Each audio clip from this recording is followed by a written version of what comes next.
Lanka is once again in a state of emergency. President Gotabaya Rajapaksa has fled the country amid public revolt. Prime Minister Ranil Wickremesinghe is now the acting president. But unrelenting protesters want resignations of both and are unwilling to retreat. So as the crisis mounts, the question is there a near-term solution to this acute crisis? What should the country and its people do to emerge out of this unprecedented situation? That's what we are going to discuss on this edition of Perspective today. Namaskar viewers, hello and welcome to the program. I'm Teena Jha. Pleased to welcome an eminent panel of experts who are joining us on the show today. So let me begin by first introducing them to you. Mr. Asanga Abeyagoonasekera, he's Geopolitical Analyst and Senior Fellow, the Millennium Project. He's joining us from Washington, D.C. Mr. Abeyagoonasekera, thank you for your time. Welcome to Sansad TV. Also pleased to have Professor Pant, Vice President, Studies and Foreign Policy, ORF. Professor, welcome to Sansad TV. And Dr. A. Subramanyam Raju, he is Head, Center for South Asian Studies, Pondicherry University. Dr. Raju, glad to have you on the show. Thank you for your time as well. Mr. Abeyagoonasekera, let me begin the program today with you. Your perspective on how the current situation is actually, building up in Sri Lanka. President Gotabaya Rajapaksa has fled the country. Prime Minister Ranil Wickremesinghe is now the acting president as well. But the protests continue unabated. In fact, they've intensified through the day today. We've seen how a large number of protesters swarmed the Prime Minister's office. Help us and our viewers understand, why are there mistrust issues against Prime Minister Wickremesinghe? He has been into the job just a few weeks earlier amid the crisis to tackle the situation. Why is the public opposed to his appointment now as acting president? Well, the situation is completely out of control now. The president wanted 5 days to resign, and the resignation day was to be today. But there was a complete breach of the social contract between the general public and the policymakers here, because they lied. President had escaped, he escaped with the military assistance to another country. And there is no resignation of the president or the prime minister. So the protesters are angry. They have, today they walked into the prime minister's another private office, and they took over this thing. So it is an anarchic situation, unfortunately, in Sri Lanka. No government in place. We had 3 cabinets in 2 months. So the prime minister, who is now claiming to be the president, acting president, he cannot claim that because he has only 1 seat in the parliament. So there is no legitimacy in that. What the protesters wanted was, it was a fair call for the president and prime minister to resign because of the policy blunders they made. And right now, what you have is a political model that is being exercised without any credibility. So to restore this credibility and the comforts in Sri Lanka is something that will be an immediate challenge for the new government. Dr. Raju, coming to you, now that, Prime Minister Ranil Wickremesinghe is also the acting president, he's allowed the security forces, in fact, he's ordered them to take whatever it takes to bring about law and order situation in the country. Over the past few days, we've seen unprecedented scenes coming in from Colombo. Protesters, in fact, have, stormed into the presidential palace. They've refused to relent. And today as well, we've seen protests only intensify further. So at a time where now the acting president is trying to, warn the protesters and asking them to withdraw, could this a decision to, give the security forces umpteen powers to actually crack down, could this make matters worse in this already volatile situation? Ranil Wickremesinghe seems to be a very good scholar, but somehow he failed to understand the sentiments of the people. Because as long as the sentiments of the people are not honored, I think it would be very difficult for Ranil Wickremesinghe to continue as a president, and the people will not in a position to stop their agitation. So this is something where very important to look at, because Ranil Wickremesinghe was seen by most of the people in Sri Lanka that he is working on behalf of the Rajapaksa government or family. So I think this is somewhere, Ranil Wickremesinghe failed to understand the sentiments. So I think probably he will have more problems if he is continuing as a president. Professor Pant, expectations are going to be huge for the new government. So although the speaker today announced that Prime Minister Wickremesinghe will be the acting president, but on expected lines, there could be a new government in the next week or so. What could be the most immediate challenge? Of course, we know long-term solutions needed for Sri Lanka to emerge out of this crisis. But as an immediate challenge, what could it be that the upcoming government could face in Sri Lanka? I think the immediate challenge is to restore a sense of normalcy in a country that had actually been, a kind of an oasis of normalcy over the last few years. I mean, this is a country that was a middle-income country. This is a country this is doing so well at one point in time, and I think what we are witnessing today is this trust deficit between the political leadership in the country and the general public widening by the day. I don't think they trust, the institutions of the country, the people of the country today trust the institutions to produce results in their favor. And I think that's a very dangerous situation for any democracy to be in, when the credibility of institutions is at stake and the political class refuses to rise to the occasion. I think this kind of anarchy becomes the normal course of action for people. And therefore, the immediate challenge for the political class at the moment, and we have been hearing about this all-party government for some time, but we have not seen steps being taken in that direction. Today itself, we have seen positions being taken along partisan lines. We have, you have the ruling party initially proposing Ranil Wickremesinghe's name as the president, and then of course Rajapaksa, the speaker saying that Rajapaksa had given powers to Wickremesinghe to act as acting president, and of course you have Premadasa on the other side talking about how this is unconstitutional. So I think the partisan lines are dividing, and it is something that what you need at the moment is a direct conversation with the people of the country. The political class needs to come together and give a message to the people that someone is in charge, that people, that their concerns are being looked at, and that a new government, an all-party government is in the making. At the moment that, there is a vacuum that people feel and fear. It's the fear that is driving people towards this sense that, look, these institutions lack credibility, they are not working. And despite the fact that for the last 6 months, the crisis was visible, the problems were visible, the government did nothing substantive to reach to any kind of conclusion. And so, therefore, there's this idea that Ranil Wickremesinghe can turn the tables is farcical, because he seemed to be the appointee of Rajapaksa, and therefore his credibility is also, nothing more than what Rajapaksa clan says. So how is he going to restore normalcy? I think these are enormous questions, and unless all parties come together, try to salvage the situation, and give a sense to the people that they are in charge, they are thinking about it. Even if that sense is given, people will draw back. But at the moment, because they fear that there is a vacuum, that there is no one in command, that there is no one in control, and that political class is just, not able to respond to their aspirations, and this is a very, very dangerous situation that they are creating for the country. And I am afraid that this can have larger regional implications. Absolutely. So I'll come to the larger regional implications and, what can the neighboring countries do now to actually pull Sri Lanka out of this crisis. But Mr. Abeyagoonasekera, a very important point which has led to this situation today is, of course, signs were visible over the last few months or so about the crisis building up. But the anarchy that's prevailing in Sri Lanka today because of the power vacuum that sort of, creeped in, is there any hope that apart from Ranil Wickremesinghe, there is a political leader who could actually come in and put to rest all of these questions about, a political vacuum, about trust issues, about credibility issues, and about someone who can actually bring about law and order and restore normalcy, at least, livable situations where people are not swarming up on the roads and people have not, actually occupied government institutions, to say? Yes.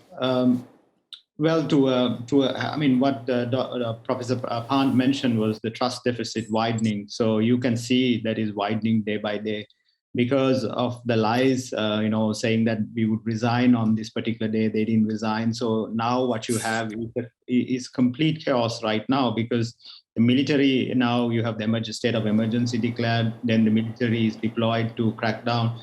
It can easily move towards a militaristic model. And so this is very unfortunate for the regional security. And yes, there are leaders. If the parliament is, restarted, there are leaders in the parliament to come forward and to form an all-party interim government until the next election. That is in the constitution. Speaker to take over as the acting president. So if they go, try to find a path away from the constitution and have this quick patchworks done or quick solutions, like you have a prime minister now appointed as an acting president who does not have who didn't come to the parliament from the people's vote. He was not elected. He came from a bonus seat to the parliament. So this is a legitimate question from the protesters. Dr. Raju, Professor Pant spoke about regional implications. Over the last few months, what we've seen in our neighborhood is an economic crisis where there was shortage of food, fuel, and essential items. But now what we are witnessing is complete anarchy and chaos. There is a political vacuum. So even though there is a prime minister and an acting president on paper, but there are, of course, credibility and trust issues, and because of which we have seen protests panning out across the streets. What kind of implications could it have on India, which is, of course, the next door neighbor, and largely on South Asia? I think when you look at the larger context, I think India needs to play a very constructive role looking at what is happening in Sri Lanka, because what is happening in the neighborhood will also have implication on India's security. So I think this is very, very important aspect where how India can look at to involve in the addressing some of the issues like aid or how to supply the other commodities like in a food crisis or energy crisis. How do we look at how India can play a very constructive role? I think this is something very important. When we look at about how China is very calm now, not even bother to think about the way it used to be earlier, and now it is it is a time for India to be very play a very constructive role and also be very careful looking at no way of giving any impression about big brother intervention or big brother policy. So Absolutely. that is something very important, because the neighborhood also looking at how India could also involve in a crisis which is happening in Sri Lanka, because the neighborhood also will look into in the future how India could demonstrate, because there is a fear in the neighborhood earlier, like hegemonic role or big brother policy. But then this is the time for India to look into how India can play a role like a elder brothers policy or its strategy towards addressing this situation in Sri Lanka. I think that is something very important for India to look into in the future. Okay, so what can that role be, Professor Pant? India has pumped in about $4 billion in soft loans and aid to Sri Lanka until now to deal with this crisis. But looking at the situation that's prevailing, the anarchy, and there is no government also, credible government in Sri Lanka, what is it that India can now do? A lot is being spoken about how India cannot mutely just be watching as to what's happening in Sri Lanka. But apart from that, a constructive role, but one that's also a very, very careful one, as Dr. Raju was suggesting. Yes, see, I think India's problems in the neighborhood emerge from the fact that it moves so large structurally that countries are genuinely at times worried about what role India can play. And India should play. So I think India has to be careful in terms of giving this message that it stands with the people of Sri Lanka, which I think it has done over the last 6 months. If you see the kind of help that India has provided, it has been very carefully calibrated, that it is what people need most. They needed medicines, they needed fuel, they needed food. And I think that is where India came in and allowed its capacities to be born. At a time when a country like China was completely silent and went into a shell. So I think there is after helping or after keeping the people of Sri Lanka at the heart of its policies, I think New Delhi now should be moving and using its good offices to also in some ways cajole the political class in Sri Lanka to ensure that they come to terms with what is happening on the ground, because it seems as if the political class is not really in control. They don't really know how to address this challenge. And I think just giving a nudge to them, because I think India has good relations with parties across political spectrum, and this means that India can use some of its good offices to bring together these political parties to ensure that, look, this is a crisis unlike any that Sri Lanka has faced in recent history, and perhaps this is a time for political parties to come together and form an interim government and resolve some of these structural and fundamental issues, both economic and political, that are bedeviling the country. And I think that is where India's careful calibration can yield results, because it is very important for India to be seen as not interfering in what potentially is a domestic political situation in Sri Lanka, but at the same time, India as a regional player, as a country that has the best of intentions for Sri Lankan people, needs to be, I think, also cajoling the political class into looking at the threat, the challenge, squarely in the face and not run away from it. I mean, Rajapaksa ran away, Gotabaya, without actually even making an attempt to resolve some of the basic issues. So I think we are now looking at a much bigger crisis because of what Rajapaksa had done. So I think India's role becomes important, and India's good offices become important. But beyond that, I think India should also be leveraging its ties with other powers in the world to ensure that international institutions and major powers in the world actually come to Sri Lanka's aid and help Sri Lanka tide this crisis out. It is essentially a domestic political crisis, but it's a major regional crisis and a major global crisis as well. Certainly, and the manner in which, the crisis has only escalated over the last few months, Mr. Abeyagoonasekera, there have been talks going on with the global institutions. I think a few weeks ago, until a few weeks ago as well, the IMF was in talks. But can we expect these global bodies to step in now that the situation is just getting worse?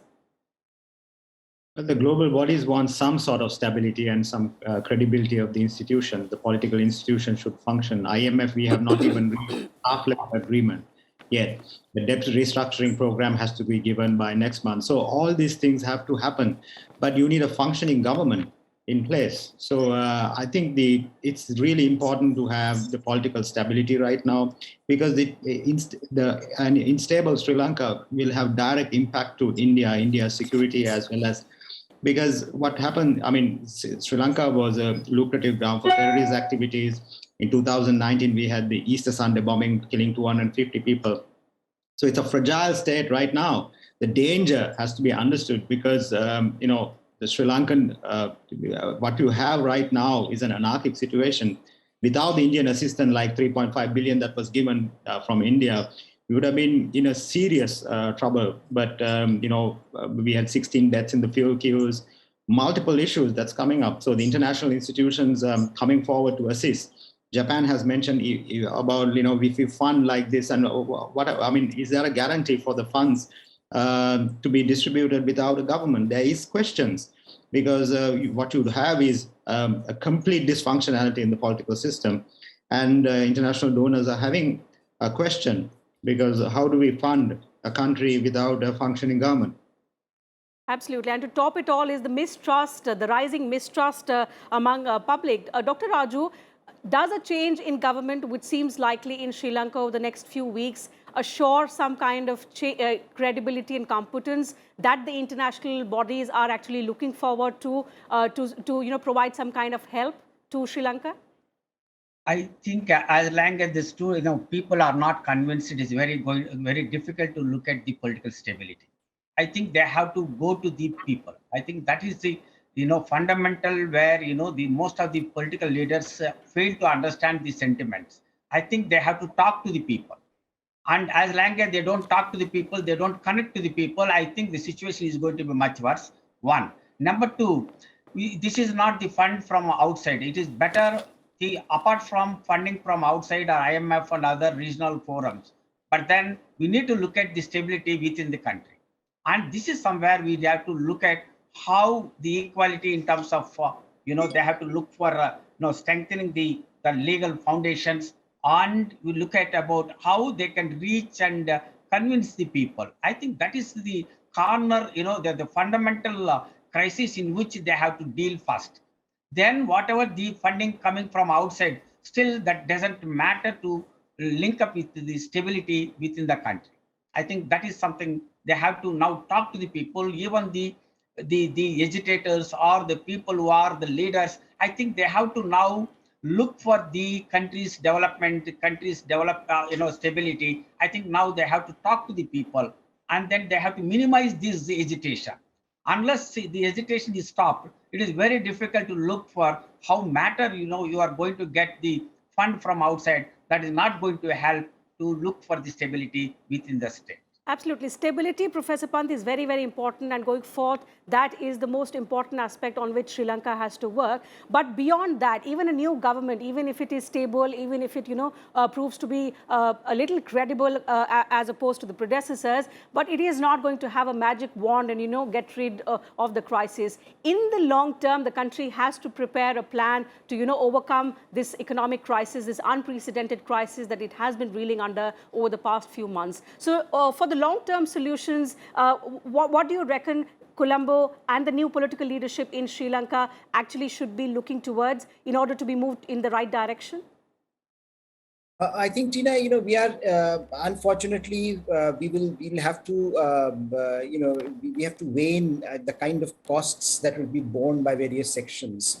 Even after the initial stability is restored, even after a government comes to power that has a plan in the short term, because look, the economic restructuring will require some costly measures. There will be pain inflicted on people who are already feeling the pain. IMF's prescriptions are never without costs, are never without pain, yes. Right? So once you go to IMF will demand something in return. And that kind of debt restructuring, that kind of economic restructuring involves a lot of costs for ordinary individuals. And so it is very important to ensure that first you have that trust deficit being narrowed.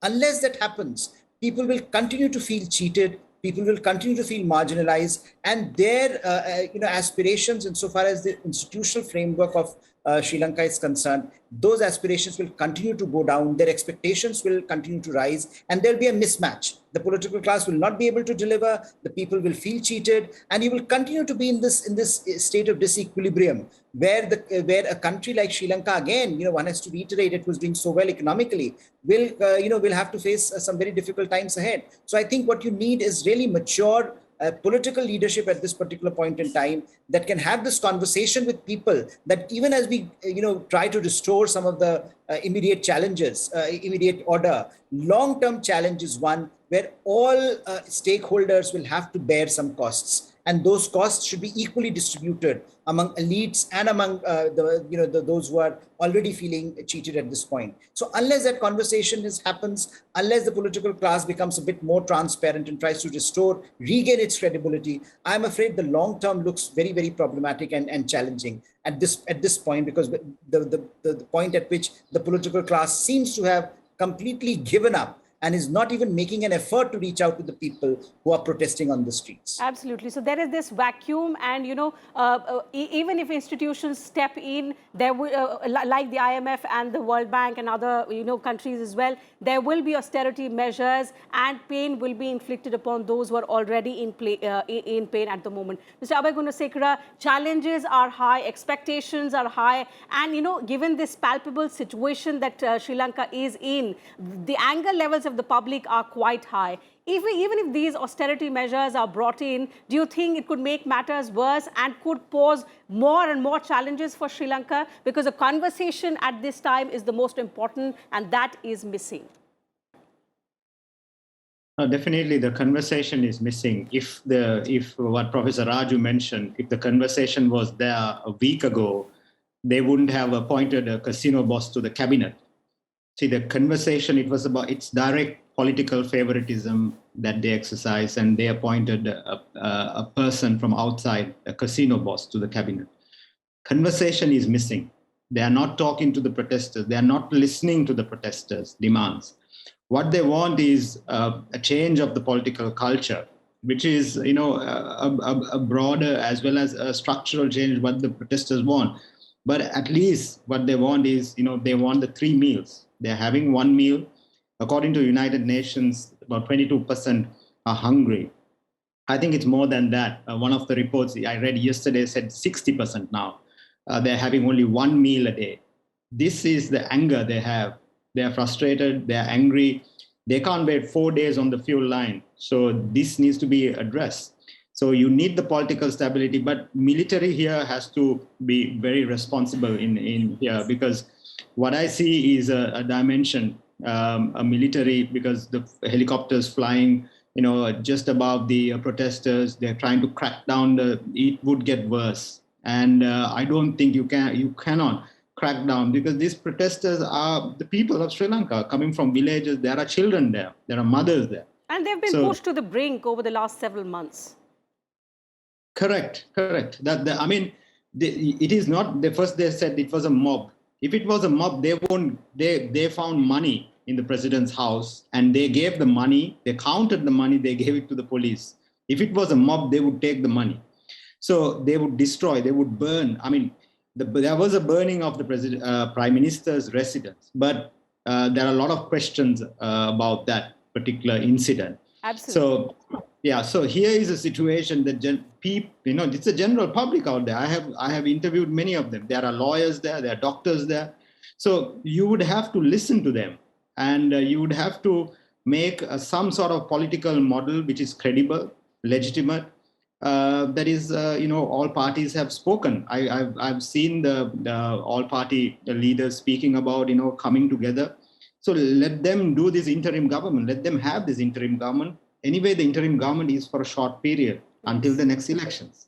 But the grim truth and the harsh truth, unfortunately, is that the present for those living in Sri Lanka is challenging. The future even looks bleak, because until and unless there is stability on the ground, the political vacuum is filled, and there is credibility with the government. There are trust issues that are addressed with people. All of these problems and this are going to persist. The crisis is only going to escalate. We hope that the situation, improves in neighboring Sri Lanka, and that there is a stable government which provides a solution to the residents of the country at the earliest. So with that, I'll have to wind up the discussion today. Thank you, gentlemen, for joining us on the program today on Sansad TV and putting forth your views, your perspectives before us and our viewers. Pleasure having you on the show.